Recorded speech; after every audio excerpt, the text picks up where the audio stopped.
teman-teman, kita kembali bertutorial ya. Dan sekarang kita nyari yang nada ini ya. Kita pilih dulu bambu yang lumayan agak tua, yang kering, yang sudah kering. Kita ukur aja panjangnya, panjang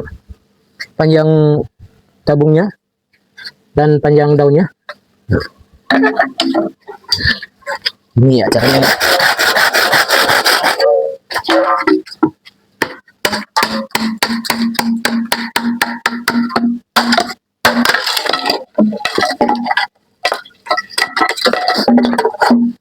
Potong ya sesuai panjangnya yang tadi kita potong.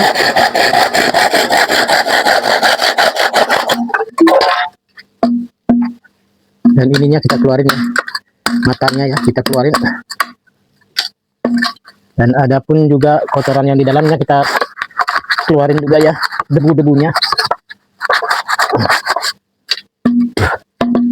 Nah terus ini suara tabungnya masih sangat rendah ya daripada malnya ya, masih jauh rendah ya, masih jauh rendah. Nah cara agar biar dia sama, kita iris dikit-dikit ya bagian ini, bagian pinggir tabungnya kita iris-iris biar sampai sama dengan suara yang ini ya. Ini cuman cara kerja saya ya. Kalau teman-teman bagaimana enaknya caranya gitu ya. Kalau ini cuman cara saya kayak gini ya. Kalau dipegang juga bisa, berdiriin juga bisa. Kalau teman-teman yang biasa nyari suara tabung bisa digini ya. Bisa bukulkan ke bawah atau bisa ditiup juga kayak gini ya. Ini jangan dipandang dulu ya, suaranya ini jangan dipandang dulu, kita fokus ke suara tabung dulu ya. Ini masih agak rendah. Kalau saya cukup gitu aja, sudah kentara suaranya. Nah ini suara tabung yang baru dengan yang lama ini sudah sama ya, sudah sama. Sekarang kita tinggal nyari suara daunnya saja.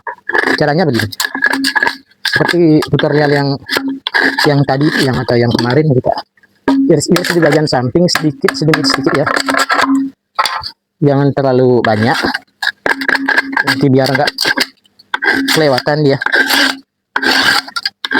Tapi ini sih masih jauh ya. Nah kita bersihkan di bagian ini ya biar datar ya. Nah ini belum ya, masih tinggi. Terus kita iris-iris sedikit saja. Nah. Gitu ya teman-teman, ini kayaknya sudah ya. Gitu ya, sudah. Mudah kan teman-teman? Kalau teman-teman mau melakukannya ya pasti bisa. Tidak ada yang sulit kalau kita niat ya. Oke, terima kasih.